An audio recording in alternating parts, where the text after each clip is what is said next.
Alright, what's up? I'm Ayan, and today's video is kind of like a tech tip. So today I am going to show you how you can extract all the media files in the subfolders of the main folder. So here you can see this is the main folder of some media files that I have on my laptop.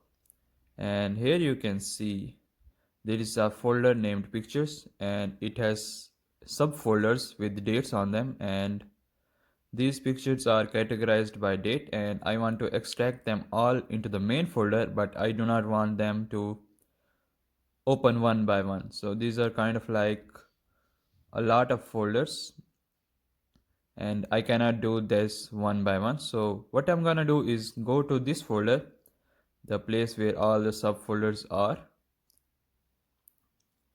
So okay, this is the main folder. Here I want to paste those pictures. So I go to this folder with the subfolders. Now I'm gonna type in the name of the images. As you can see, or you can type the extension or however you want to do. I'm gonna type img because all of these are image files. So I'm gonna type in img, and this will list all the files that are available with img name on them. So what I'm gonna do is, as you can see, there are 177 items. Now I'm gonna control all to select them all. Now I'm gonna right click on them, cut them, and go back to the previous folder. Okay, let's go back to the main folder right now. Okay, so this is the main folder where I want to paste those images. Now I'm gonna hit paste, and all of those files are now moving into the main folder. I do not have to open those subfolders one by one, and all of those subfolder files are now in my main folder.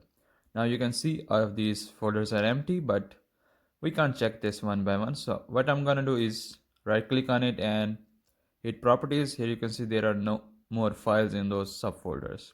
So this is how you can copy paste or move all those subfolder files into the main folder without having to open them one by one. This is a tech tip and I actually needed it because I wanted to move all the files into the main folder without having to open the subfolders one by one. Anyway, that's been it. Thanks for watching, and I will catch you guys in the next one. Take care. Bye bye.